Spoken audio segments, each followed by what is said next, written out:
Hello? Just a fair warning, the last 4 minutes of this video is going to have no audio. The reason for that is because I was too lazy to record anything else, and I felt like just reading up until chapter 1 would have been better, rather than reading part way through chapter 2 and then just finishing the video.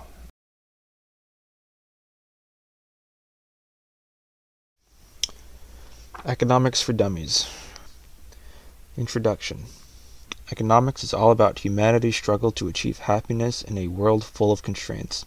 There's never enough time or money to do everything people want. And things like curing cancer are still impossible because the necessary technologies haven't been developed. But people are clever. They tinker and invent, ponder and innovate.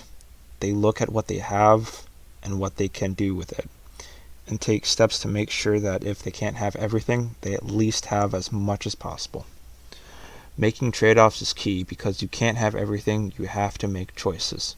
For instance, you have to choose whether to save or to spend, whether to stay in school or to get a job, and whether the government should spend more money on elementary education or cancer research. Having to choose is a fundamental part of everyday life. The science that studies how people choose, economics, is indispensable if you really want to understand human beings both as individual and as members of a larger organization. Sadly though, economics has typically been explained so badly that people either dismiss it as indispensable gobbledygook or stand falsely in awe of it. After all, if it's hard to understand, it must be important. I wrote this book so you can quickly and easily understand economics for what it is. A serious science that studies a serious subject and has developed some seriously good ways of explaining human behavior out in the very serious real world.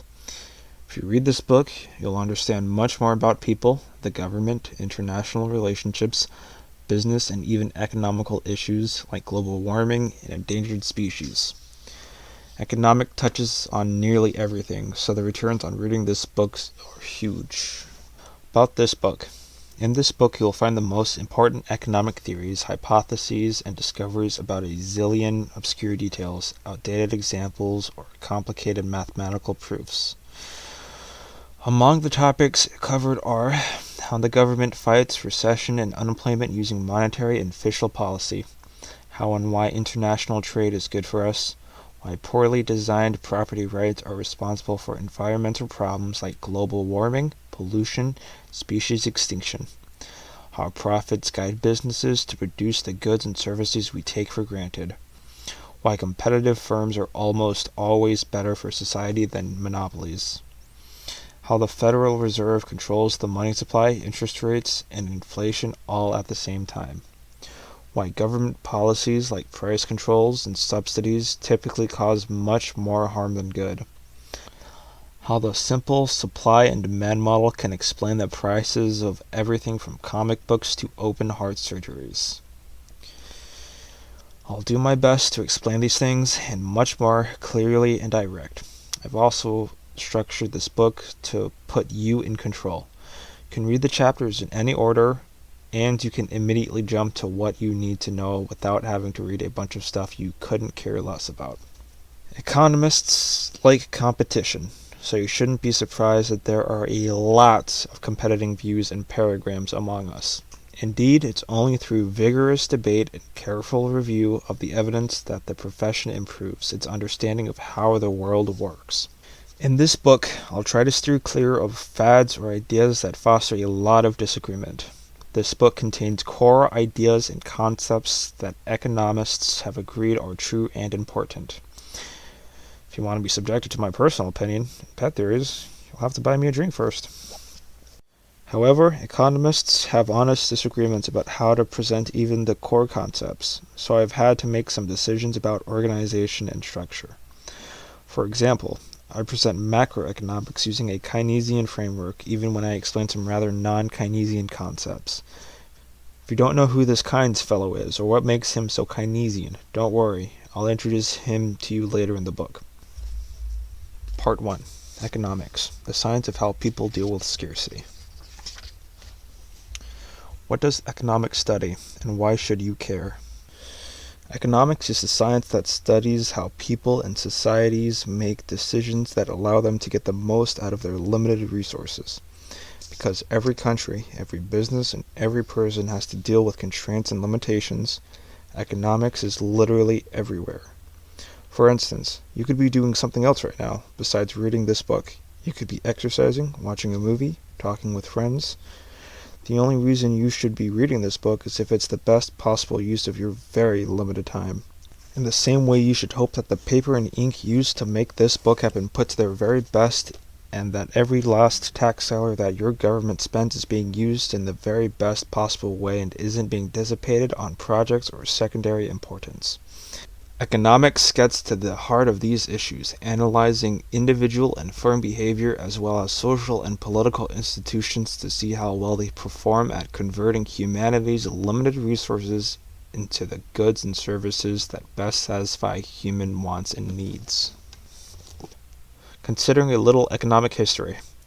To better understand today's economic situation and what sort of policy and institutional changes may promote the greatest improvements, you have to look back on the economic history to see how humanity got where it is now. Stick with me. I'll make sure this is as painless as possible for you history haters. Pondering just how nasty, brutish, and short life used to be. For most of human history, people didn't manage to squeeze much out of their short, limited resources. Standards of living were quite low, and people lived short, poor, and rather painful lives. Considering the following facts which didn't change until just a few centuries ago. Life expectancy at birth was just about 25 years. More than 30% of newborns never made it to their 5th birthdays. A woman had 1 in 10 chance of dying during childbirth. Most people had personal experiences with horrible diseases and or other starvation. The standard of living for one generation was no higher than that for the previous generations. Except for the nobles, everybody lived at or near subsistence level century after century. In the last 250 years or so, however, everything changed. For the first time in history, people figured out how to use electricity, engines, complicated machines, computers, radios, television, biotechnology, scientific agriculture, antibiotics, aviation, and a host of other technologies. Each has allowed us to do much more with the limited amounts of air, water, soil, and sea that people were given on planet Earth. The result has been an explosion in living standards, with life expectancy at birth now well over 60 years worldwide, and with many people being able to afford better housing, clothing, and food than was ever imaginable a few hundred years ago. But the fact remains that the modern world is a much richer place than its predecessor, and we now have the sustained economic growth in most nations, which means that the living standards rise year after year. Identifying the institutions that led to higher living standards. The obvious reason for higher living standards, which continues to rise, is that human beings have recently figured out a lot of new technologies, and we keep inventing more. But if you dig a little deeper, you have to wonder why a technologically innovative society didn't happen earlier. The ancient Greeks invented a simple steam engine and a coin-operated vending machine, which I did not know before recording this. They even developed the basic idea behind the programmable computer, but they never quite got around to having an industrial revolution and entering on a path of sustained economic growth. And despite the fact that there have always been really smart people in every society on Earth, it wasn't until the late 18th century in England that the Industrial Revolution actually got started, and living standards in many nations rose substantially and kept on rising year after year. So what factors combined in the late 18th century to do so radically accelerate economic growth? The short answer is that the following institutions were in place. Democracy. Because the common people outnumbered the nobles, the advent of democracy meant for the first time governments reflected the interest of a society at large.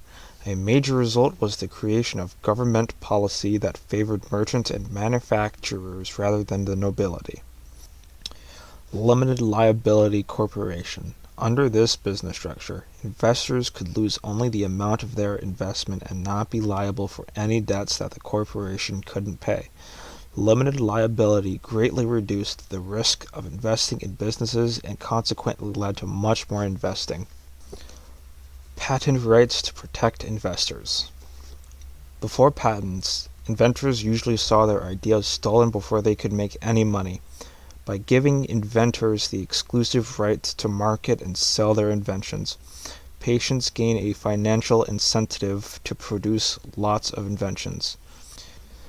Indeed, after patents came into existence, the world saw its first full-time inventors. People could make a living inventing things. Widespread literacy and education. Without highly educated inventors, new technologies don't get invented, and without any educated workforce, they can't be mass-produced. Consequently, the decisions that many nations make to primary and their secondary education mandatory paved the way for a rapid and sustained economic growth. Institutions and policies like these have given us a world of growth and opportunity and an abundance so unprecedented in world history that the greatest public health problem in many countries today is obesity. Looking toward the future. The challenge moving forward is to get even more of what people want out of the world's limited pool of resources. This challenge needs to be faced because a lot of problems still exist in the world that could be alleviated by higher living standards. Some problems, like grinding poverty, can be cured by extending to poorer nations the institutions that have already been proven in richer nations to lead to rising living standards. But other problems, like the pollution and resource depletion that come with institutional structures used in richer nations, will require new inventions and institutions. Consequently, there are two related and very good reasons for you to read this book and learn some economics. First, you'll discover how modern economies function. That'll give you an understanding not only of how they've so greatly raised living standards, but also of where they need some improvement. Second, by getting a thorough handle on fundamental economic principles, you'll be able to judge for yourself the economic policy proposals that politicians and others run around promoting. After reading this book, you'll be much better able to sort the good from the bad.